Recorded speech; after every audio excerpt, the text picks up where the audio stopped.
Il est réellement bon. Merci au patriarche qui nous fait confiance, nous tous, ses collaborateurs. Alors, nous allons voyager une fois de plus dans Genèse. Nous retournons dans Genèse. Ah, j'espère qu'à la fin, vous ne m'appellerez pas pasteur Genèse. J'aime bien ces livres. Vous savez, j'aime beaucoup, comme je l'ai dit souvent, j'aime beaucoup l'Ancien Testament. Au fait, c'est mon prof à la faculté de théologie, mon prof de l'Ancien Testament qui m'a donné le goût de l'Ancien Testament. Professeur Rudy Van Moor, il a déjà pris sa retraite. Au fait, il maîtrisait tellement ses livres qu'il a fini par me contaminer. Et j'avais un prof en premier bachelier en théologie à la faculté de Bruxelles, Thomas Gergely. Il était le rabbin de la grande synagogue de Bruxelles. Alors, il nous donnait le cours d'histoire du judaïsme. Au fait, il massacrait l'Ancien Testament, quoi. Quelle maîtrise. En fait, ces deux profs m'ont contaminé. Donc, quand je suis parti, je finis à la faculté polytechnique de l'ULB, et donc je suis parti à la faculté de théologie, je croisais ces deux enseignants-là. Et M. Van Moor était mon prof de l'Ancien Testament de la première, en premier bachelier, deuxième, troisième et en premier master. Et parce qu'en deuxième, il avait pris sa retraite. Alors un jour, on s'est pris la tête, moi et lui. C'était en première, j'étais en premier bachelier. Alors il donnait les cours d'introduction littéraire et historique de l'Ancien Testament. Et à l'examen, il m'a fait rater. En fait, en première, avec les décrets, tout ça, enseignement, donc on peut refaire, si vous êtes en premier bachelier, le même examen, vous le passez en janvier, vous pouvez le repasser en juin et le repasser en deuxième session. En fait, si vous ne le réussissez pas. En janvier, j'avais raté. Il m'a mis 8 sur 20. Bon, je me suis dit peut-être que, bon, voilà, je ne suis pas bien étudié. En juin, il me met 7 sur 20. Non, alors je suis énervé, je suis en colère. Je suis parti le voir. Au fait, je l'ai cherché, mais je ne le trouvais pas. Et je descendais de la faculté. Pour ceux qui étaient venus à ma défense, quand vous entrez à la faculté, il y a un ascenseur à gauche. Donc, moi, je sortais de l'ascenseur et lui, il voulait monter. Alors, je l'ai appelé, M. Van Moor. Mais moi, je ne comprends pas pourquoi vous m'avez mis encore 7, alors que j'avais tout donné. Vous savez, quand vous avez tellement étudié que vous donnez tout sur la feuille d'examen, et puis vous n'avez que 7. Alors il a commencé à me dire, ah mais non Jeff, ça ne va pas parce que tu défends ce que moi je combats. Mais non, moi, je dis, mais moi ce sont mes pensées, mes convictions. Donc moi j'ai donné ce que moi je crois. Alors il m'a sorti une phrase qui m'est restée jusqu'à aujourd'hui. Parce qu'il a vu que j'étais vraiment en colère contre lui. Donc au fait j'allais réussir sans examen en deuxième session. Donc à cause de lui, j'ai revenu pour un examen en deuxième session. Donc j'étais en colère. Alors il m'a dit, Jeff, je sais que tu me maudis aujourd'hui. En fait, dans mon cœur, je ne maudissais même pas, mais j'étais juste en colère contre lui. Alors il m'a dit, mais demain, tu me béniras. Ouais. Et donc demain, en deuxième, en troisième, je commençais à les bénir. Parce qu'il m'a appris tellement de choses. Et donc je suis parti faire mon mémoire sur la vocation prophétique. Et je suis en train d'écrire une thèse là-dessus également. Genèse chapitre 7, le verset 1 à 6. Nous allons lire deux textes. Genèse chapitre 17, le verset 1er. 1 à 6, nous lisons. Lorsqu'Abraham, ici il ne s'appelle pas encore Abraham, il s'appelle encore Abraham. Lorsqu'Abraham fut âgé de 99 ans, donc pour les Belges 99 ans, l'Éternel apparut à Abraham et lui dit, je suis le Dieu tout-puissant. Marche devant ma face et sois intègre. J'établirai mon alliance entre moi et toi, et je te multiplierai à l'infini. Verset 3. Abraham tomba sur sa face, et Dieu lui parla en disant, voici mon alliance que je fais avec toi. Tu deviendras père d'une multitude de nations. On ne t'appellera plus Abraham, mais ton nom sera Abraham. Car je te rends père d'une multitude de nations. Je te rendrai fécond à l'infini. Je ferai de toi des nations et des rois sortiront de toi. Genèse chapitre 35, le verset 7 à 11.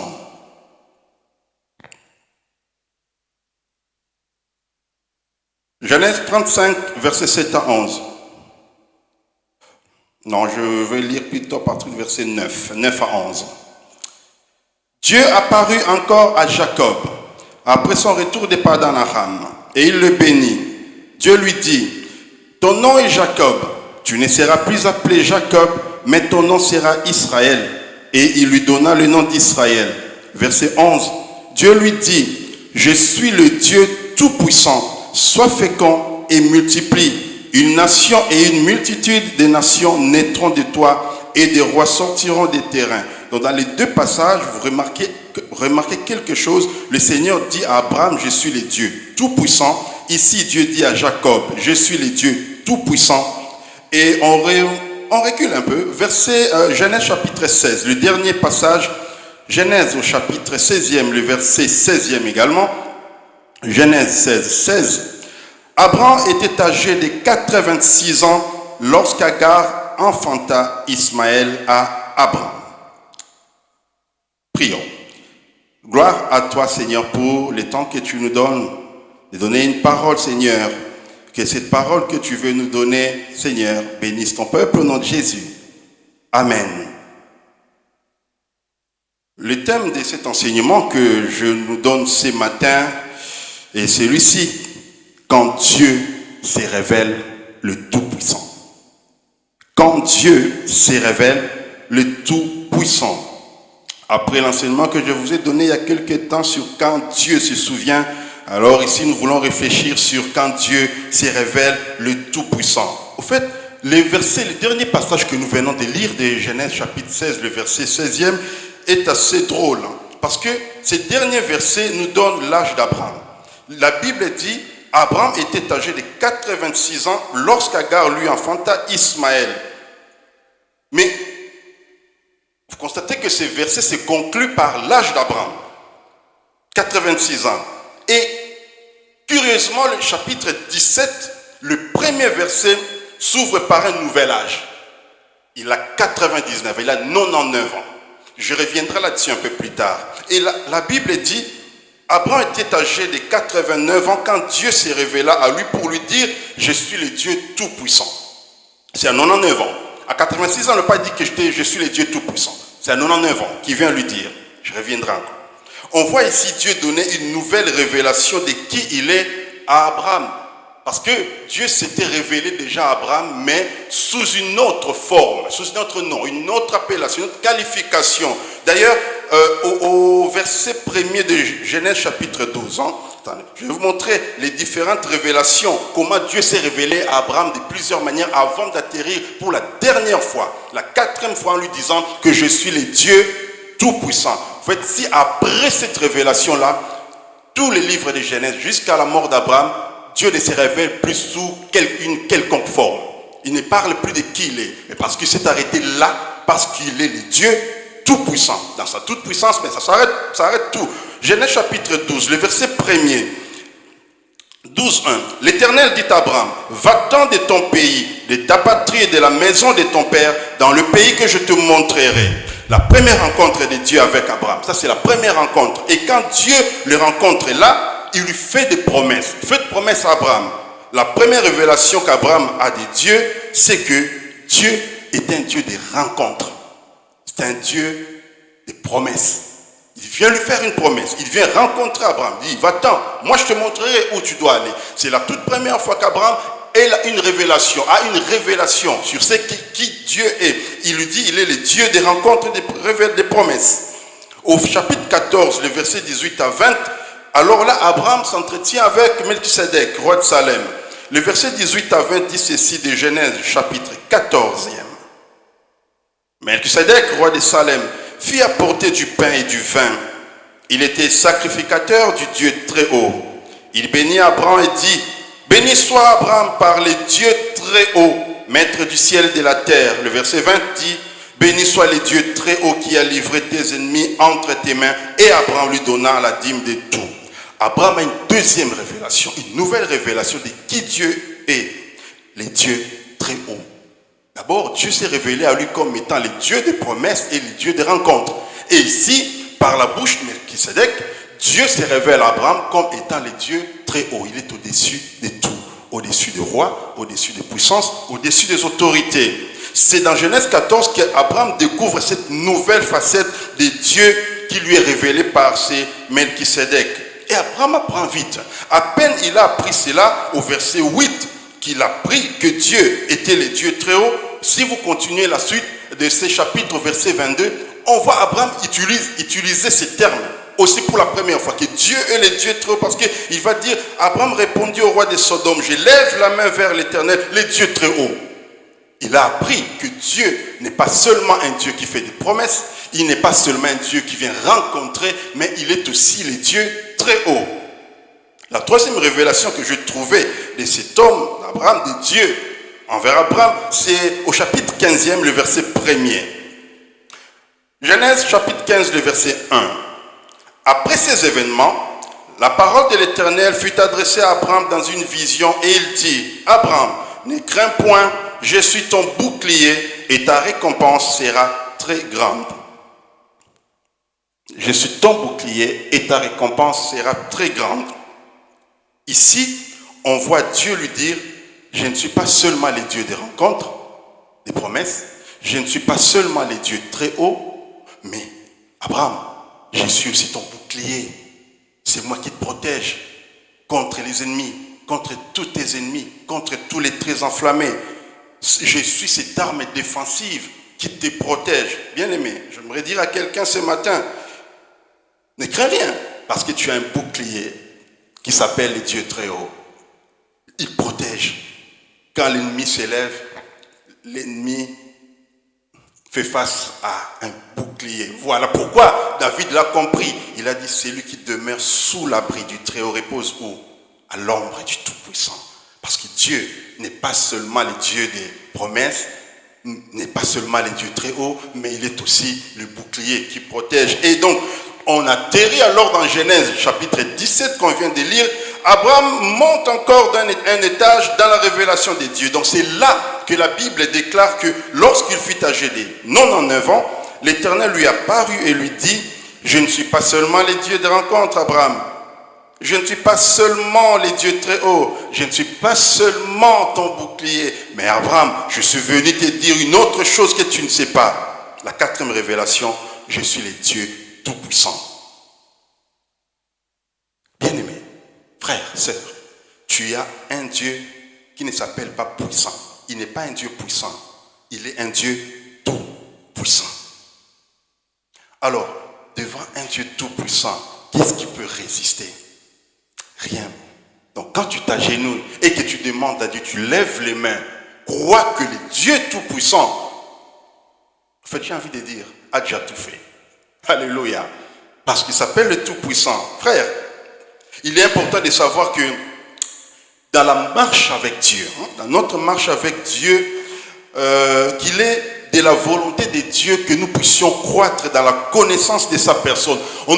Tu ne peux pas te limiter à ce que tu connais de Dieu, ce que tu connais il y a 10, 15, il y a 2 ans, il y a quelques mois. Non, la révélation de Dieu est évolutive. Tu vois? Vous voyez, c'est évolutif, ça évolue. Aujourd'hui, Dieu s'est révélé comme tel. Demain, Dieu va se révéler encore comme autre chose. Et après demain, Dieu va se révéler encore autrement. Dieu ne se révèle pas de la même manière tous les jours. Il s'était révélé comme le Dieu tout-puissant. Il y a le demain encore, il se révèle encore le Dieu. En fait, s'il s'est révélé le Dieu tout-puissant, demain, il va se révéler le Dieu qui guérit. Demain, après demain, il est le Dieu qui protège. Après l'autre jour, il vient se révéler comme le Dieu qui combat. Vous voyez, j'aime, c'est un chant qu'une sœur a chanté. Il combat celui qui me combat. C'est ça notre Dieu. Bien aimé. Il faut se glorifier dans la connaissance de Dieu. Connaître comment Dieu fonctionne, c'est magnifique. Et dans la connaissance de Dieu, il y a des étages de révélation. Dieu ne se révèle pas de la même manière tous les jours. Regardez, Jésus va même le déclarer. Il dit, « Or, la vie éternelle, c'est qu'ils te connaissent, toi le seul vrai Dieu. » En fait, Jésus parle de la connaissance. Vous voulez que Dieu se révèle, d'accord, mais il faut bien connaître ces dieux. Comment il fonctionne? Dieu agit comment? Qu'est-ce qu'il fait? Dans sa manière de faire, dans sa manière d'agir, il procède comment? Et c'est ça que le Seigneur Jésus vient nous dire. Dieu veut que nous croissions dans la connaissance de sa personne. Dieu ne veut pas que nous soyons bloqués dans quelque chose. La révélation est évolutive. Aujourd'hui, j'ai juste envie de parler, et puis terminer. Je ne vais pas vous dire point 1, point 2, point 3. Mettez vos points comme vous voulez. Mettez les points à votre convenance. Et en général, bien aimé, voilà comment Dieu agit quand il veut nous faire connaître une nouvelle dimension de sa personne. En fait, si Dieu veut te faire connaître une nouvelle dimension de sa personne, il met une situation. En fait, il nous met dans une situation et c'est à l'issue de la situation que la révélation atterrit. Alléluia. Mais s'il n'y a pas de situation, il n'y a pas de révélation. Gravement malade. Les médecins disent, c'est fini, il n'y a plus rien à faire. Et puis, pouf, du jour au lendemain, on prie, tu es guéri. La situation est là et Dieu se révèle, le Dieu qui guérit. Alléluia. Et ça, c'est Dieu. La raison pour laquelle parfois Dieu te plonge dans certaines situations, c'est pour qu'à l'issue de ces situations, que tu aies une nouvelle révélation de lui. Ne te lamente toujours pas. Seigneur, pourquoi ça m'arrive? Pourquoi ça m'arrive? Dieu sait. C'est lui qui est l'auteur de tout, hein, n'oubliez pas. Tout ce qui nous arrive, Dieu est derrière. Il permet une situation parce qu'il sait qu'il a envie qu'il se révèle, que tu trouves en lui une nouvelle révélation de sa personne. Vous savez, j'étais étonné quand j'ai lu l'Acte des Apôtres. Au fait, on ne va pas les lire, mais je vais juste vous dire les versets. Acte chapitre 14, les versets 1 à 7. Au fait, j'ai trouvé deux hommes là. Dans Acte chapitre 14, versets 1 à 7, la Bible déclare que Paul et Barnabas sont dans une ville appelée Icône. Ils sont en train de prêcher. Ils prêchent la parole. Mais les Juifs ne sont pas contents. Ils ne sont pas d'accord avec ce qu'ils racontent. La Bible déclare que les Juifs veulent les lapider. Mais j'aime un détail que la parole donne dans ces versets-là de Acte chapitre 14. La Bible dit que Paul et Barnabas ont appris le projet qui s'est formé contre eux. Le projet, c'est quoi? On veut nous lapider. Et la Bible dit que Paul et Barnabas se sont échappés. Hein? Donc, ils ont appris, il y a un projet contre eux, donc ils s'échappent. Parce qu'on veut nous lapider. Ils s'échappent. Mais, dans le même chapitre, au verset 19 et 20, d'autres personnes forment le même projet de lapider, cette fois-ci Paul. Mais la Bible dit que cette fois-là, Dieu n'a pas permis que Paul ait l'information avant. Il n'a pas su. Il n'a pas eu l'info. Il n'a pas eu la révélation que les Juifs cherchent à les lapider. Donc il va être lapidé. Dans le même chapitre, dans la même épreuve, au verset 1 à 7, ils ont eu l'info, lui et Barnabas. Ils ont eu la révélation, ils se sont échappés. Mais au verset 19 et 20, même épreuve, mais Paul est lapidé. Il n'a pas eu l'info, il n'a pas eu de révélation. Et il a été lapidé au point que les gens, la Bible dit, pensaient que Paul était mort. En fait, il n'était pas mort. Hein. Il était juste lapidé, évanoui. Mais je me suis posé la question, pourquoi même situation, mais deux issues différentes? Vous voyez, même situation, n'est-ce pas? Le projet de se faire lapider, mais là, l'information est là, la révélation est là, il s'échappe. Même révélation, au fait, même projet, mais il n'y a plus de révélation. Il n'y a pas d'info. Ils n'ont pas l'info que les Juifs veulent lapider Paul. Il s'est fait lapider. Alors, j'ai trouvé une réponse. Mais comment le Dieu qui m'a fait échapper hier a permis que je n'échappe pas aujourd'hui? Comment le Dieu qui m'a préservé, peut-être qu'on se pose les mêmes questions. Comment le Dieu qui m'a préservé de l'épreuve hier a permis que je passe par l'épreuve aujourd'hui? Bien aimé, j'ai dit tout à l'heure que la situation crée la révélation. Au fait, la réponse que j'ai trouvée est que quand Dieu a voulu que Paul le connaisse dans la révélation de « Je suis le Dieu qui garde, je suis le Dieu qui préserve, je suis le Dieu qui protège », il lui a échappé. Il a permis que Paul et Barnabas s'échappent. Alors Dieu se révèle comme le Dieu protecteur. Je protège, j'avertis. Le danger est là. Ne restez pas là, il faut partir. Mais de notre côté, quand Dieu a voulu que Paul le connaisse dans la révélation des dieux qui guérit, des dieux qui soignent les plaies, de ces dieux qui relèvent, il a permis qu'il soit lapidé. Au fait, après la lapidation, Paul a été soigné et Dieu s'est révélé comme étant le Dieu qui guérit, le Dieu qui relève. Malgré qu'on a voulu, Paul, te tuer, mais je te relève pour que tu continues la mission. Amen. Voilà, voyez, deux situations, une situation identique, mais deux issues différentes. Il se pourrait peut-être que frères, sœurs, qu'on passe par la même situation, mais laisse-moi te dire ce matin, on peut passer par la même situation, mais on n'aura pas la même révélation. À chacun sa révélation. Dieu, dans la même situation que toi et moi traversons, Dieu ne se révélera pas de la même manière. Chez moi, il va se révéler comme étant le Dieu qui guérit, par exemple, et chez toi, il va se révéler comme le Dieu qui relève. Dieu ne se révèle pas de la même manière. La même situation, deux révélations différentes, mais ça peut, c'est là, j'ai envie de dire que par la même situation, mais qu'on ait deux révélations différentes en fonction de ce que Dieu veut faire connaître à chacun de nous. C'est pour cela, ne comparons jamais nos situations. Mais je suis pas, c'est pas, mais pourquoi moi c'était ci et lui c'est pas ça? Non, non, non. La révélation de Dieu pour toi, c'est pas la révélation de Dieu pour moi. On n'a pas la même révélation. De toute façon, on n'aura jamais la même révélation. La seule révélation qu'on a en commun, Jésus a dit, pour qu'ils sachent que Jésus, Dieu est Dieu, Jésus est le Fils de Dieu. Ça, on a tous en commun. Que Jésus est venu pour sauver. Vous savez, il y en a à qui peut-être Dieu permet qu'ils soient lapidés et après ils peuvent témoigner que le Dieu qui restaure est vivant parce qu'on m'avait lapidé. Quand je parle de la lapidation, c'est pas seulement quand tu jettes des pierres et que tu sois blessé, tout ça. La lapidation, ça peut être des épreuves auxquelles tu fais face. Et Dieu vient se révéler qu'il est le Dieu qui restaure parce qu'il est vivant. Le Dieu qui relève est vivant. Mais il y en a aussi à qui Dieu fait échapper des situations et qui peuvent témoigner que le Dieu qui préserve est vivant également. Mais ce matin, je ne sais pas pourquoi, je suis content, je ne sais pas vous êtes content. Moi je suis très content, je suis dans la joie d'être là. La joie de l'Éternel sera notre force. Amen. Je suis venu dire à quelqu'un aujourd'hui, la situation crée la révélation. Et parfois Dieu permet des situations pour qu'on arrive à une nouvelle connaissance de sa personne. Alléluia. Je vais atterrir sur quand Dieu se révèle, les dieux tout-puissants.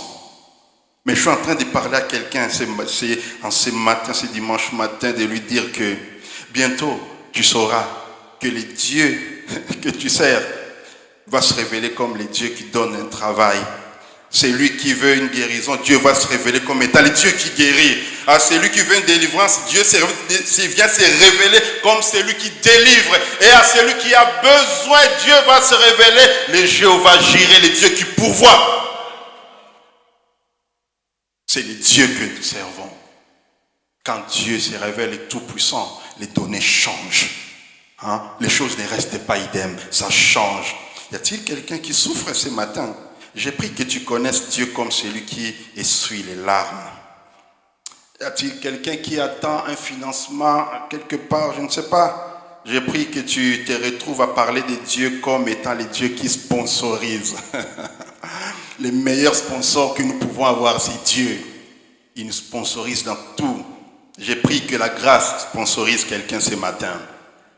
Bien-aimé, la nouvelle révélation de Dieu est qu'il se révèle les dieux tout-puissants. C'est ainsi que Dieu, j'ai envie de dire, qui se révèle la dernière fois à Abraham en lui disant, Abraham, je suis le Dieu tout-puissant. En fait, après la toute-puissance, il n'y a plus rien. Donc Dieu s'arrête là. Parce qu'après ma toute-puissance, il n'y aura plus une autre puissance supérieure à la mienne. Donc, connaissez-moi comme étant, moi votre Dieu, étant le Dieu tout-puissant. Eh bien, si, j'aime toujours dire si, vous savez, des fois les sorciers pensent qu'ils sont puissants, mais ils oublient qu'il y a un tout-puissant au-dessus. Un tout-puissant. Et quand je parle, vous savez, quand je parle de la nouvelle connaissance de Dieu, je ne parle pas d'une accumulation d'informations. Dieu, c'est lui qui fait ça, Dieu, c'est lui qui fait ça, Dieu, c'est lui qui fait ça. Non. Donc, je suis en train de dire une expérience avec Dieu. Ça donne une nouvelle connaissance de Dieu. Vous voyez? Je passe par une épreuve. Je me rends compte que non, Dieu, non, je le reconnais autrement. Hein, vous vous rappelez, la dernière fois, je vous avais raconté, en fait, quand je n'avais pas, on m'avait retiré, on m'avait donné un ordre de quitter, que je me retrouve dans un train en provenance de Luxembourg. Je venais de terminer le travail et ces policiers viennent s'arrêter. Police des frontières, document d'identité. Je n'avais pas de document d'identité, j'avais juste un passeport, mais un passeport expiré en plus. Hein, et il n'était même plus valide. Ce jour-là, Dieu s'est révélé en moi comme étant le Dieu qui accomplit ses promesses. C'était une nouvelle révélation. Parce que le Seigneur m'avait promis de m'envoyer ici. Il s'est révélé comme étant le Dieu qui accomplit les promesses. Vous voyez, la situation crée une connaissance de Dieu, une nouvelle révélation. Et je me vois encore dans ces trains en train de me pencher. J'ouvre mon sac, je prends calmement mon passeport. Et à l'intérieur dans mon cœur, je savais que ce passeport, il n'y avait pas de visa dedans. Mais le passeport était expiré. Donc je lui tends par la main gauche, s'il vous plaît. Et puis je continue à corriger l'interrogation. Je venais de faire passer une interrogation à mes élèves. Et ils regardent. Alors je le regarde. Vous voyez là, au coin de l'œil. Hein? Donc je n'ai même pas tourné ma tête pour dire, monsieur, levez-vous. Donc au coin de l'œil. Et puis je le vois tourner la première page. Il regarde l'identité, la photo. Et puis il me regarde. Moi je le regarde toujours là au coin. Et puis je le vois tourner la deuxième page. En fait, il cherche. Il doit en principe, un policier de frontière, il cherche quoi? Un visa. Il faut qu'il y ait un visa là. Et il tourne la page et il tombe sur les cachets de sortie et d'entrée. Parce que je venais de rentrer du Congo après l'enterrement de ma mère et je venais de la Tunisie. Donc j'avais 4 cachets. Et puis il s'arrête là. Il s'arrête là. Vous voyez, quand vous voyez un policier, vous savez que maintenant votre sort c'est entre ses mains. Hein? Et il s'arrête là et puis, qu'est-ce qu'il va dire? Et puis je le vois, il regarde. Il ferme les passeports. Bon voyage, messieurs. Ah, Dieu se révèle comme le Dieu qui accomplit ses promesses. Alléluia. Ben, ce jour-là, j'avais compris que moi et l'avion, c'est prendre l'avion moi-même. C'est pas me prendre et me mettre dans l'avion. Gloire au Seigneur. Bien-aimé, une expérience, et je parle de la connaissance de Dieu, une expérience qui te révèle quelque chose de nouveau que tu n'as jamais connu de Dieu. Et quand tu as une expérience avec Dieu, vous savez, quand tu as une expérience avec Dieu, quelqu'un peut venir te dire, pourquoi vous priez? Dieu, qu'est-ce qu'il fait vraiment pour vous? En fait, tu vas regarder cette personne-là, hein, parce que tu as une expérience avec Dieu. Tu as vécu des choses avec Dieu. Tu as eu des révélations tellement avec ces dieux. Donc, tu vas regarder cette personne et puis tu vas dire, vous pensez que Jésus est pécheur? Mais en tout cas, moi, la seule chose que je sais, la Bible dit qu'il est 3 fois saint. Bon, si vous pensez qu'il est pécheur, ben ça, j'en sais rien. Mais moi, je sais où il m'a pris. Et je sais où il m'a amené. Et je sais où il va encore m'amener. Parce que j'ai une expérience avec Dieu. Moi, je l'ai dit, mais déboulonner dans la vie avec Christ, non, ça devient très compliqué. Le jour où Dieu s'est révélé en moi comme étant le Dieu qui guérit. Non. Vous savez, mon épouse peut vous raconter, moi au Congo, j'étais ce qu'on appelait Akin Aokufalobi. Ça veut dire qu'il mourra demain. En fait, j'étais maladif. Maladif, quand je dis maladif, c'était tous les 2 mois ou les 3 mois hospitalisé. Et je me faisais hospitaliser, pour ceux qui connaissent la paroisse SBFC Lissala, à Kasavubu. Ils avaient un centre médical là. Donc, à tel point que j'allais, au fait, j'étais devenu client là-bas. Donc, quand j'arrivais, maintenant, j'atterrissais, quand je voyais, monsieur Nkazi, chambre numéro 12. Je n'ai pas oublié le numéro. Ils me mettaient tout dans la chambre numéro 12. Chambre numéro 12. Sans examen. Ils savaient que j'avais malaria 3+, typhoïde, je ne sais pas combien de plus, et puis perfusion, et puis quand papa venait, au fait, ce qui était bizarre, j'ai tombé malade juste avant la fin du mois, quand mon père allait être payé. Ouais, c'était vers cette période-là. Et puis moi, j'étais hospitalisé. Donc quand lui venait, il payait, et la maladie était finie, je sortais de l'hôpital. Et rendez-vous 2 mois plus tard, hôpital. Et la dernière fois, c'était en 2005, juste avant que je ne quitte le Congo, à Saint-Joseph. Hémorragie digestive. Incroyable. En fait, je n'avais plus de sang dans le corps. Mais, vous savez, ce qui était étonnant, Ceux qui étaient à Jette, j'avais déjà donné ce témoignage. Je veux juste prendre une partie. Ce jour-là, un infirmier venait. Il venait régulièrement, le matin, à midi, après-midi, le soir. Alors on s'est demandé avec ma mère si il n'avait pas un jour de repos. Vous voyez, les personnels médicaux, ils ont des jours de repos, hein, ils restent à la maison. Mais lui, il venait régulièrement. Alors, mon père, tellement vu que cet homme venait régulièrement, et il est venu, il m'a donné un paquet, une brique comme ça d'argent. Il dit, mais si quand c'est dès qu'il viendra, donnez-le lui, parce que pour lui remercier, parce qu'il s'est vraiment bien occupé de toi, tout et autre. Ce monsieur vient, et donc je sors le paquet de briques. Il me dit, je lui dis, ben c'est papa qui a donné, juste pour, voilà, reconnaissance pour tout ce que vous faites, tout ça pour moi. Vous savez, parce qu'on avait même refusé à la banque des sangs, on avait refusé de donner le sang pour qu'on me transfuse. Parce que on m'a dit, en fait, ça c'est ma mère qui m'a dit, parce que moi j'étais déjà évanoui, donc je n'en plus rien. La seule chose que je me rappelle, j'avais dit à ma mère, est-ce que j'ai encore mes pieds avec moi? En fait, je ne sentais plus mes pieds, ma mère. Mais oui, pourquoi? Je dis, mais je ne sens plus mes pieds. Et donc, on a dit à ma mère, il m'est resté 5% de sang dans le corps. Mais le médecin demandait comment je vivais encore. Comment c'était possible? Et donc, c'est cet infirmier-là qui est parti. Ma soeur est partie demander la poche de sang. On lui a dit qu'il fallait qu'un donneur vienne. Vous savez, au Congo, c'est compliqué. Il faut d'abord qu'un donneur vienne, qu'il donne le sang. Et puis, en fait, c'est donna-donna. Vous donnez et il donne. Mais lui, il est parti. Ils ont refusé à ma soeur. Cet infirmier parti, ils ont donné. Et donc, je lui tends la brique. Et puis, il me dit, non, garde ça. C'est ta caution de sortie. Vous savez, c'était bizarre, quelqu'un refusait. C'était pris comme ça de francs congolais. Hein? Donc, on les garde avec ma mère. Et maman lui a posé la question de savoir comment il s'appelait. Parce qu'on ne connaissait même pas son nom. Il a dit juste, je m'appelle celui que je suis. Et puis, il est parti. Et donc, on me sort des soins intensifs dans la chambre. Quelques jours après, il est revenu. Mais 2 jours avant que je ne sorte, il revient, avant que je ne quitte l'hôpital, il vient me dire, ah Jeff, dans 2 jours tu sors, mais tu ne me verras plus. J'ai dit, mais tu vas prendre congé. Il dit, non, mais tu ne me verras seulement plus. Donc il est parti. 2 jours après, on a la facture pour payer la caution. Je devrais sortir. Le montant de la facture, c'était le montant exact que papa avait donné, que cet infirmier avait dit, garde ça, c'est ta caution de sortie. Même pas un franc à retirer, exactement le même montant. Donc ma mère va à l'accueil pour demander à voir si cet infirmier-là, parce qu'on doit le remercier, nous on sort de l'hôpital, et ma mère va, il donne le nom. On lui dit que cet infirmier n'existait pas dans cet hôpital-là. Mon épouse connaît l'histoire. Cet infirmier n'a jamais travaillé là-bas. Alors ma mère dit, si, il venait. Au fait, c'est qu'on trouvait bizarre, quand lui il venait, il n'y avait pas de médecin.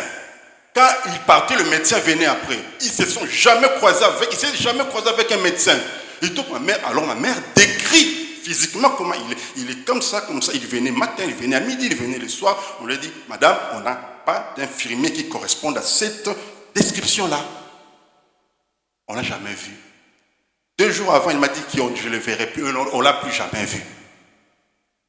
Et ce jour-là, Dieu s'est révélé à moi que c'est Dieu qui guérit. Alléluia. Quand l'homme veut ôter, Dieu, c'est lui qui donne la vie. Bien-aimé. Je ne sais pas. Parfois on prie, on dit, Seigneur, que cette souffrance s'arrête. Et j'ai envie de dire que parfois Dieu nous regarde, Dieu te regarde, il dit, ah, si tu savais le but que je poursuis derrière cette souffrance-là. Mais nous, on ne connaît jamais. On n'est jamais sûr. Mais Seigneur, pourquoi? Et nous, on est tout. Seigneur, pourquoi ça m'arrive? Seigneur, qu'est-ce qui se passe? Dieu, rappelez-vous, j'ai dit, pour qu'il y ait une révélation, il faut qu'il y ait une situation. Sans situation, il n'y a pas de révélation. C'est ainsi que Dieu fonctionne. Alors, je reviens à ce que j'ai dit au début. Je vais faire un peu de... Je ne sais pas si ce mot existe, mais bon, je vais quand même l'inventer. Chiffrologie biblique. On va faire un peu de la chiffrologie biblique. Les chiffres. Bon, les académiciens, donc ne me lapidez pas. Bon, je ne sais pas si vous allez trouver ça même sur Google, j'en ai aucune idée. Mais je me suis posé la question. Regarde, j'ai dit que le chapitre 16, le verset 16 dit Abraham avait 86 ans. Le chapitre 17 commence qu'il a 99 ans. Il y a un vide là. Il y a un vide. Je ne sais pas si vous avez constaté, il y a un vide. Mais pourquoi le Saint-Esprit qui a inspiré les Écritures finit un chapitre avec un âge et commence un autre chapitre avec un autre âge? Alors, je suis parti un peu fouiller dans le monde d'Abraham. Donc, j'ai sorti un bouquin. J'ai un livre chez moi, j'avais acheté à l'époque, j'étais à la faculté, qui explique, qui donne la signification de chaque chiffre dans la tradition hébraïque, dans la tradition juive. Alors, je voulais voir un peu le chiffre 13. Ça veut dire quoi? Pourquoi les chiffres 13? Parce que si vous calculez entre 86 ans et 99 ans, il se passe 13 ans. Vous voyez? Il y a 13 ans de vide. La Bible ne dit rien. Qu'est-ce qui s'est passé pendant ces 13 ans-là? Qu'est-ce qu'Abraham a fait? Pourquoi est-ce que la Bible tait cette partie-là? Il n'y a rien là-dessus. Au fait, c'est bizarre. La dernière fois qu'on a l'information d'Abraham, il a 86 ans. Et puis après, il a 99 ans. La Bible ne dit rien quand il a 89 ans. La Bible ne dit rien quand il a 95 ans. Mais à 99 ans, le Seigneur vient pour se révéler à Abraham qu'il est le Dieu tout-puissant. Alors, 13 années passées sous silence. Je me suis dit, ou soit le Saint-Esprit voulait juste juger que tout ce qui s'est passé pendant ces 13 ans-là n'était pas nécessaire ou n'était pas, pour notre édification. De toute façon, toute écriture est inspirée de lui. Peut-être il a dit, bon, je me suis dit ça. Mais en lisant dans ces bouquins-là, j'ai trouvé que le chiffre 13 dans la Bible est associé au concept négatif. Au concept négatif chez les Hébreux, chez les Juifs. Alors, ça signifie 4 choses. La première chose, le chiffre 13, je vais revenir sur la toute-puissance de Dieu. Ça explique tout simplement le manque de foi. Quand on parle de chiffre 13, c'est un manque de foi. La deuxième chose, signification, c'est que les représentation plutôt de ces chiffres, le chiffre 13 représente l'apostasie. L'apostasie, c'est le reniement de la foi. Quelqu'un qui a cru et puis ne veut plus croire, voilà. Et puis, j'ai trouvé une troisième chose, et là je vais dire un mot, que ça représente la rébellion. Dans la tradition juive, le chiffre 13 représente la rébellion. Alors je me suis dit, mais pourquoi la rébellion? J'étais curieux de chercher. Et je suis tombé sur, le Saint-Esprit m'a fait tomber sur un passage de Genèse chapitre 14. Vous voyez, donc c'est pas moi Genèse là, c'est comme mari et femme. Genèse chapitre 14, le verset 4. Alors qu'il y avait les rois de Sodome, de Gomorrhe, les autres rois, ils étaient soumis à un autre roi, qui le malmenait. Et le Genèse 14, verset 4 dit, pendant 12 ans, donc ces rois dont je viens de parler, ils avaient été soumis à un autre roi, à Kedorlaomer, et la 13e année, ils s'étaient révoltés. J'ai dit, le chiffre 13, donc ils ont raison, le chiffre 13 est associé à la rébellion. La Bible dit, pendant 12 ans, 12 ans, ils étaient soumis à ce roi Kedorlaomer, et la 13e année, ils se sont révoltés. Et d'ailleurs, c'est la première fois dans la Bible que le chiffre 13 apparaît et est associé à la révolte. Et j'ai trouvé une dernière chose, la 4e signification de ces chiffres 13 chez les Juifs, c'est que ça symbolise tout simplement, ou plutôt il est associé au plaisir humain. Alors je me suis gratté la tête, donc j'ai failli m'arracher les cheveux, mais heureusement que je n'en ai plus, donc il n'y a eu rien à arracher. Pourquoi? Pourquoi est-ce que la Bible dit que c'est associé au plaisir humain? Donc il faut que je trouve, vous savez, moi j'aime les démonstrations, donc il fallait que je trouve pourquoi ça dit que c'est associé au plaisir humain. Alors je suis tombé sur 1 Roi chapitre 7, le verset 1er. Lisons ça. 1 Roi chapitre 7, le verset 1. Alors que la Bible dit ceci. Salomon bâtit encore sa maison, ce qui dura 13 ans jusqu'à ce qu'il eût entièrement achevé. Salomon a construit sa maison pendant 13 ans, alors que pour la maison du Seigneur, il lui a fallu pour construire le temple 7 ans. Dans 7, vous connaissez aussi la signification. Mais ici, Salomon, c'est à 13 ans pour construire sa maison Et donc, cela est associé. Donc, dans 1 Roi chapitre 7, le verset 1er, ça dit qu'il sait qu'il durera 13 ans jusqu'à ce qu'il eut entièrement achevé la construction de sa maison. Donc, les chiffres, les vides là, de 86 à 99, il y a un souci là au milieu. Est-ce qu'Abraham a manqué de foi? Est-ce qu'Abraham a fait ci? Est-ce qu'Abraham s'est révolté, s'est rébellé contre Dieu? Point d'interrogation. Mais je suis tombé sur Jésus. Dans Marc chapitre 7. Papa, est-ce qu'on peut avoir ces versets? Marc chapitre 7, les versets 21-22. Au fait, Jésus, quand il parle de choses qui suivent l'homme, il dit, ce n'est pas ce qui entre, mais c'est ce qui sort. Mais bizarrement, il va citer les chiffres 13 également. Au fait, c'est pour cela que dans leur tradition, c'est associé au concept négatif. Attendez, est-ce qu'on l'a? Marc chapitre 7, le verset 21-22. J'aimerais qu'on voit ça avant que je ne poursuive. Jésus parle des choses qui souillent l'homme, des choses négatives. Alors, ici, dans Marc chapitre 7, le verset 21, il va énumérer certains éléments. Est-ce que vous l'avez avec vous? Vous avez ce texte sous les yeux? Alors, on va lire.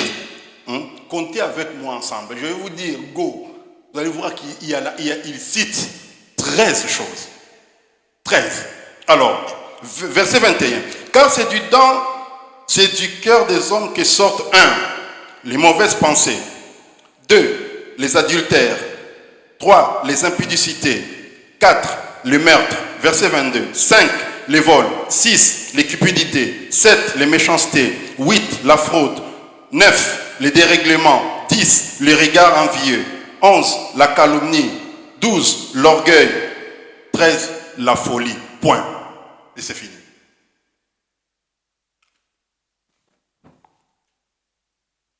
Quelqu'un a compris quelque chose là? Donc Jésus dit, il cite des choses qui suivent la révélation. Mais il y en a 13 également. Donc je reviens alors à Abraham. Pourquoi 13 années avant que je ne termine par les dieux tout-puissants? Les 13 années de silence dans la vie d'Abraham, j'ai trouvé que ça a commencé quand Abraham a écouté la voix de la chair. La voix de la chair. Vous voyez la chair, hein? C'est la chair qui a parlé. C'est quand Abraham a voulu aider Dieu par des méthodes humaines. Il a une promesse. Mais la promesse tarde. La promesse d'Isaac. La promesse tarde Abraham s'est dit, il y a une solution palliative. J'ai une solution palliative. Donc à partir de ce moment-là, le ciel, j'ai envie de dire que le ciel dans la vie d'Abraham s'est obscurci. Abraham n'a plus entendu Dieu jusqu'à 13 ans plus tard. Ici, regarde, deux choses. Croire en Dieu implique la patience. Si tu crois en Dieu, il faut être patient. Dieu peut te dire aujourd'hui, je veux te bénir, mais ne te bénis pas demain.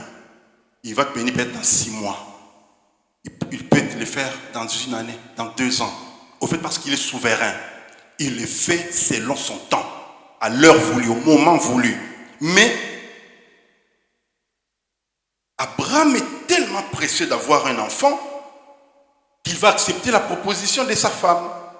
Sarai qui dit, va avec ma servante Agar. Donc, Dieu ne lui a pas demandé d'aller vers Agar. Dieu a juste promis, tu auras un enfant. La volonté de Dieu pour Abraham, c'était d'établir son alliance avec Isaac que Sarah enfantera à Abraham. D'ailleurs, si vous regardez le chapitre 17, toujours du verset de Genèse, qu'à partir du verset 20, Dieu va dire à Abraham, quand Abraham parle au sujet d'Ismaël, Dieu va dire à Abraham, je t'ai entendu Abraham, Ismaël deviendra grand. 12 princes naîtront de lui, mais j'établirai mon alliance avec Isaac que Sarah te donnera à cette époque-ci de l'année prochaine. Dieu est précis, hein? Il est précis. Il dit, j'établirai mon alliance avec l'enfant qui naîtra de toi et de Sarah, que Sarah te donnera. Et il précise, il dit, à cette époque-ci, donc cette période-ci, mais l'année prochaine. Donc au mois de mars de l'année prochaine, je le ferai. Il promet. Mais Abraham est tellement pressé, il va dire, mais Ismaël est déjà là. En fait, on va le comprendre. La deuxième chose, il faut, quand tu crois en Dieu, implique de croire aux méthodes de Dieu. Dieu a des méthodes. Il a ses méthodes en lui. Vous voyez? Pour conduire ces gars Jonas, il lui dit va à Ninive. Et lui il s'échappe, il prend le bateau. Et Dieu va utiliser sa méthode. Allez toi, là-bas, dans l'eau, poisson, va le déposer au terminus là-bas. Et il l'amène là-bas. Dieu utilise sa méthode. Regardez. Bien aimé. Les résultats, c'est pour nous. Mais les méthodes, c'est pour... Est-ce que vous comprenez? C'est pas à nous de dire, Seigneur, pour ma situation, je pense que si tu fais ci, tu fais ça, j'aurai la réponse. Non. Seigneur, la situation est là. J'attends les résultats. Et tu laisses Dieu faire comme il veut. Bien aimé, on ne peut pas proposer à Dieu. Dieu a ses méthodes, bien aimé. Je vais dire à quelqu'un ce dimanche matin qu'on ne peut pas dire qu'on croit en Dieu si on ne croit pas en ses méthodes, si on n'est pas patient. On ne peut pas dire qu'on croit en Dieu si on veut aider Dieu avec des méthodes toutes humaines. Non, on laisse Dieu utiliser ses méthodes. Donc, durant 13 ans, de silence dans la vie d'Abraham, il n'y a pas eu de révélation, il n'y a pas eu d'apparition de Dieu. Il y a une perte de vitesse spirituelle là, j'ai envie de le dire comme ça, une perte de vitesse spirituelle. Alors, il est possible, je me suis dit, il est possible, je me suis plutôt posé la question, quand j'écrivais, il est peut-être possible que le père de la foi ait probablement perdu la foi en me référant à la signification du chiffre 13.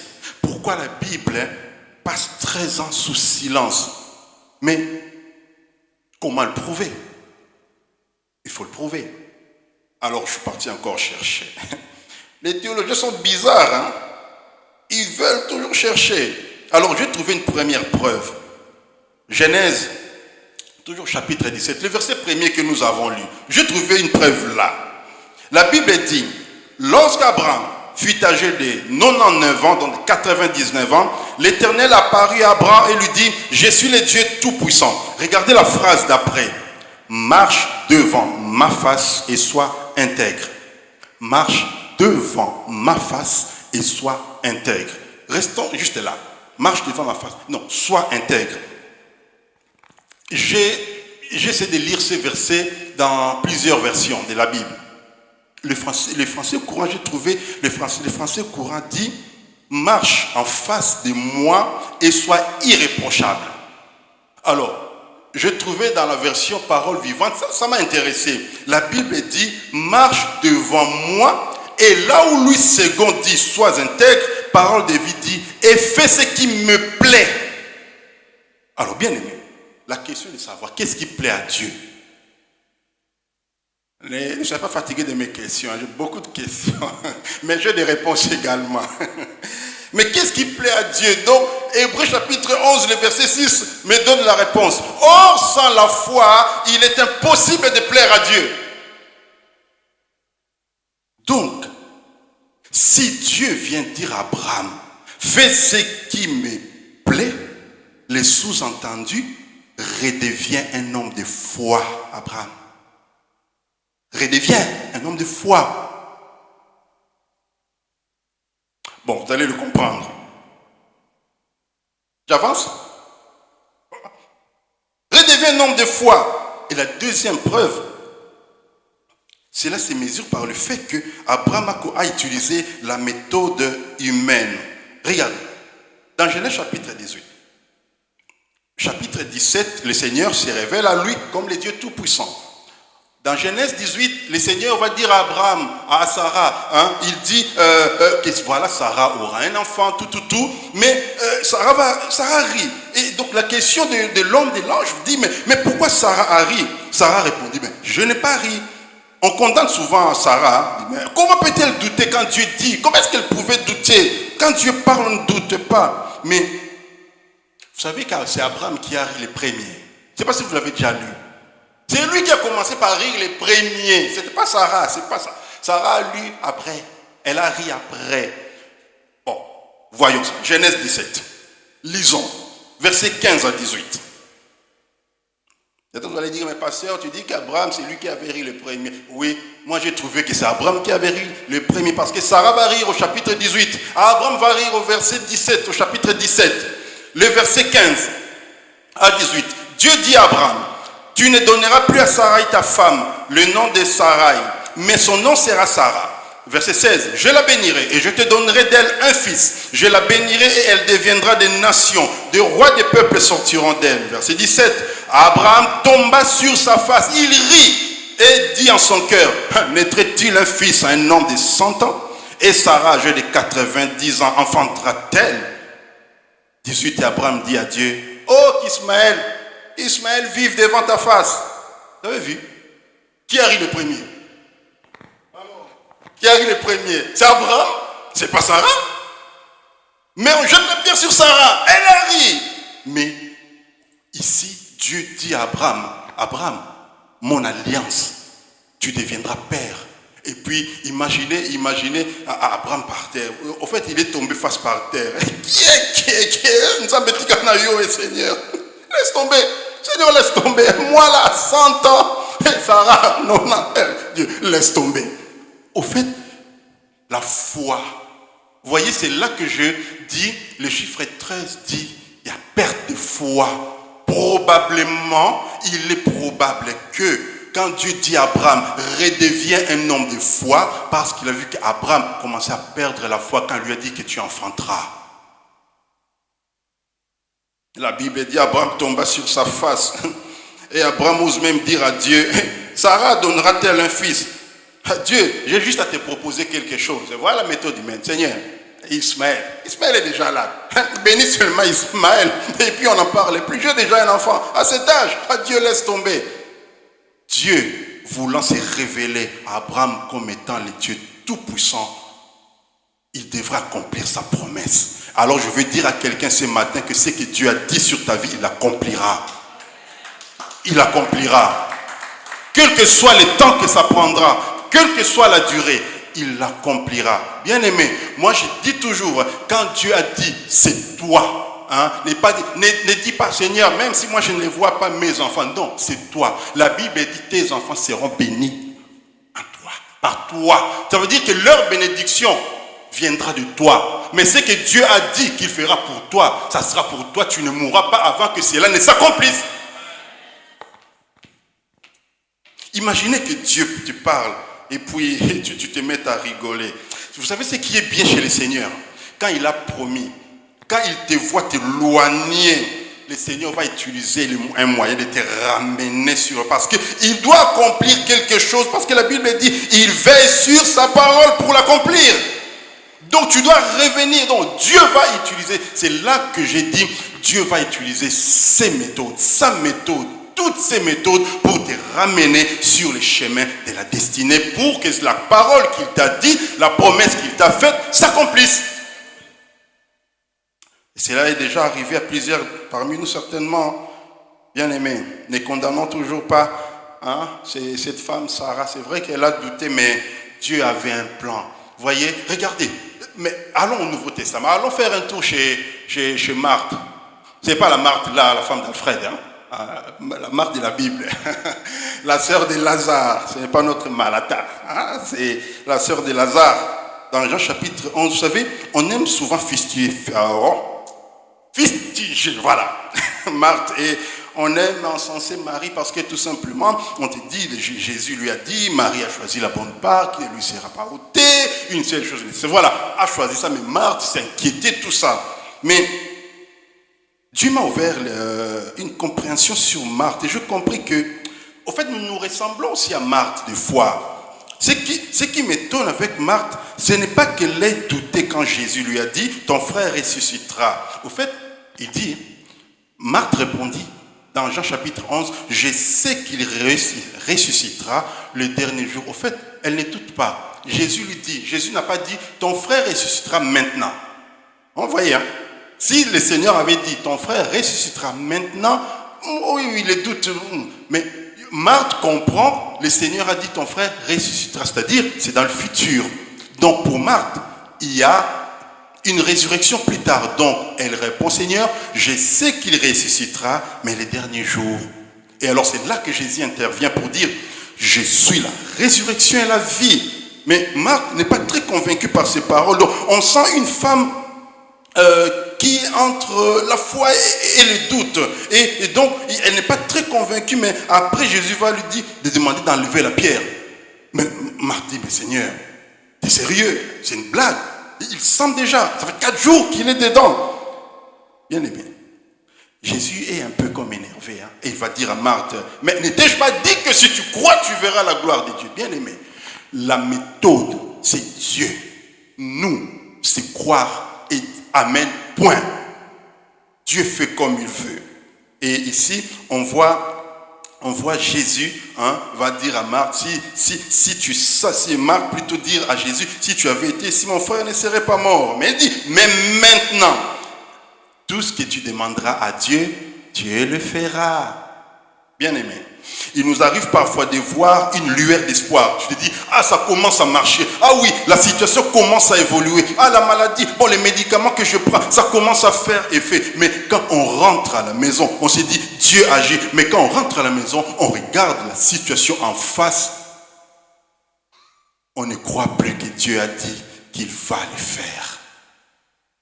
Au fait, les situations peuvent nous amener à perdre la foi. J'ai prié, Seigneur, j'ai prié pour que tu guérisses, mais il meurt. Mais Dieu, pourquoi il est mort? Mais j'ai prié, tu as dit, demandez, on vous donnera. Pourquoi il est mort? Dieu a une révélation à te faire derrière la situation qu'il vient de permettre. Alléluia. Est-ce que quelqu'un ce matin veut que Dieu soit son Dieu, le Dieu Tout-Puissant? Dieu te dit aujourd'hui, je suis le Dieu Tout-Puissant. Tout ce dont tu as besoin, c'est chez moi, Dieu, que tu le trouves. Parce que je suis le Tout-Puissant. Alors, je vais atterrir et terminer. Vous comprenez donc que cette révélation du Dieu Tout-Puissant est arrivée quand Abraham était au bout de ses espoirs. Parce que Sarah, l'enfant n'était pas. Sarah lui-même a dit, mon mari aurait-il des désirs encore?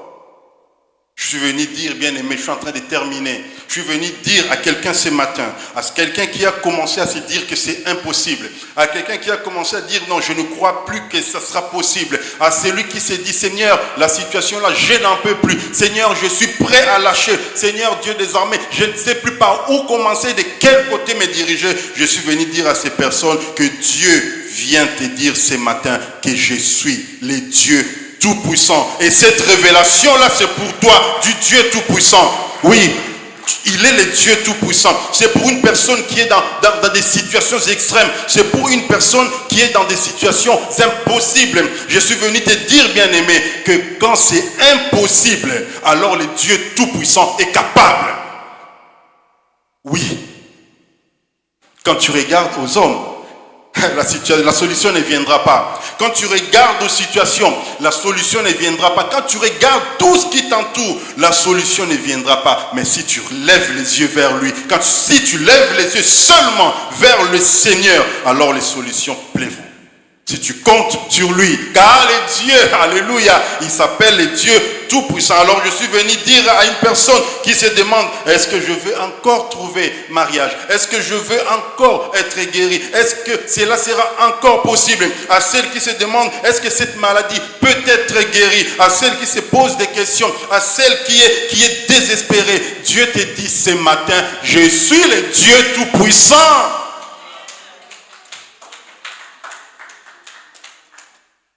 Frère, alléluia, je suis le Dieu Tout-Puissant. Car c'est dans des situations extrêmes que se déploie la toute-puissance de Dieu. Frère, sœur, Dieu étant le Tout-Puissant, alors laisse-moi te dire qu'il est ta dernière cartouche. La dernière cartouche qui te reste, quand il n'y a plus rien à faire, la dernière cartouche, c'est le Dieu Tout-Puissant. Il reste à côté. Le Dieu Tout-Puissant, c'est la cartouche de ceux qui se disent que ça ne peut plus se faire, ça ne marchera pas. Oh oui, regarde ton voisin, oui, dis-lui, hey, Dieu est le Tout-Puissant. Oui, dis à ton voisin que Dieu, il est le Tout-Puissant. Oui, il faut croire que c'est Dieu que nous servons et le Dieu Tout-Puissant. Alléluia. Et oui, quiconque, bien-aimé, veut aider Dieu, montre par là qu'il ne croit pas à la puissance de Dieu.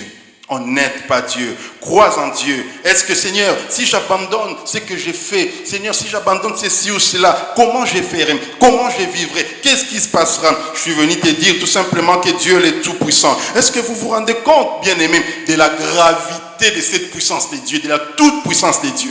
C'est grave. Quand Dieu s'élève, au fait, Dieu est le tout-puissant. Cela veut dire que en lui, il y a la toute-puissance. En lui, il y a tout ce dont nous avons besoin. En lui, il y a les réponses à toutes nos questions. En lui, il y a la réponse à nos inquiétudes. En lui, nous les chantons, n'est-ce pas? En lui, nous avons tout. Voilà pourquoi il s'appelle le Dieu Tout-Puissant. C'est la dernière révélation qu'il dit à Abraham. Littéralement, le Dieu Tout-Puissant veut dire qu'il est le Dieu suffisant. Il se suffit à lui-même. Et il est suffisant pour toi, il est suffisant pour moi, il nous suffit. Voilà pourquoi Paul dit ta grâce me suffit. Alors retiens deux choses. Quand Dieu se révèle à Abraham comme le Dieu Tout-Puissant dans Genèse 17, il lui a dit au verset 5 après la révélation, il lui a dit que ton nom ne sera plus Abraham, mais ton nom sera Abraham. Parce que Abraham, ça signifie père élevé. Il lui dit tu seras appelé Abraham. Donc, père d'une multitude. En fait, Dieu est en train de dire, Abraham, tu ne seras plus élevé, le Père est élevé seul. Au fait, en toi, il y aura beaucoup de personnes qui seront élevées. Donc, tu ne seras plus Abraham. Mais Abraham, même quand il dit à Jacob, on l'a lu au chapitre 35 de Genèse, il dit, ton nom ne sera plus Jacob, mais ton nom sera Israël. La première une chose que je veux dire deux choses et puis je termine. La première chose, que quand Dieu vient répéter cela, il change ton identité. Voyez, il a changé l'identité d'Abraham. Celui qui pleurait devient celui qui sourit. Celui qui était maladif devient celui qui avait la vigueur dans le corps. Hein? Celui qui n'avait plus rien à. Dieu change d'identité. Et la dernière chose que j'aimerais te dire, bien aimé, ce matin, que c'est midi, que quand Dieu se révèle comme le Dieu Tout-Puissant, il parle de la postérité. Parce que, notez ceci, je finis, le Dieu Tout-Puissant assure la grandeur à notre postérité parce que le Dieu Tout-Puissant est un Dieu de génération. Qu'est-ce qu'il a dit? Je bénirai ta génération jusqu'à quantième? 1000. Vous voyez? Donc quand il se révèle le Dieu Tout-Puissant, il change l'identité, mais il parle de la postérité. Si je suis ton Dieu Tout-Puissant, ta postérité sera bénie également. Amen. Je ferme ma tablette et je vais m'asseoir. Voilà, c'est fini. Alléluia. Prions le Seigneur. Dieu Tout-Puissant, quand mon cœur considère tout l'univers créé par ton pouvoir, le ciel d'azur, les éclairs, les tonnerres, l'éclair matin ou les ombres du soir. De tout mon être alors s'élève un chant. Dieu Tout-Puissant, que tu es grand. De tout mon être alors s'élève un chant. Dieu Tout-Puissant, que tu es. De tout mon être alors s'élève un chant. Dieu Tout-Puissant, que tu es grand. De tout mon être alors s'élève un chant. Dieu Tout-Puissant,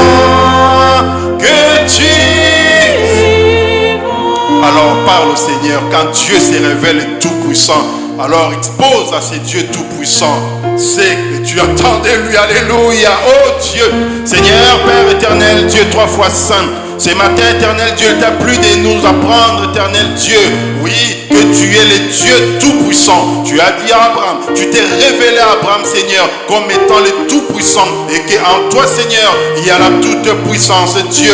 Que ce matin, Seigneur, que ce midi, c'est lui, Seigneur Dieu, désormais, qui s'attend, éternel Dieu, désormais, à une révélation, Seigneur Dieu. Père, que tu te révèles en lui, Seigneur Dieu, comme étant le Dieu qui fait du bien. Oh, celui qui attend une guérison, que tu te révèles comme le Dieu qui guérit, que c'est l'éternel Dieu désormais qui fait face à des épreuves, Seigneur, insupportables, que tu te révèles comme les dieux qui soutiennent, les dieux qui encouragent, éternel Dieu. Père, je prie que ce midi, que les portes du ciel, Seigneur, s'ouvrent pour ton peuple, que toute la gloire te revienne, Seigneur. Toi, le Dieu tout-puissant, éternel Dieu. La maladie peut être puissante, les épreuves peuvent être puissantes, Seigneur, les difficultés peuvent être puissantes, mais Seigneur, toi, tu t'appelles le Dieu tout-puissant, Seigneur Dieu. En toi, nous avons tout. En toi, Seigneur Dieu, oh oui, Dieu, tu es tout ce qui nous suffit, éternel Dieu. Voilà pourquoi ce midi, nous avons dit que tu es grand, le Dieu tout-puissant, au nom de Jésus. Amen.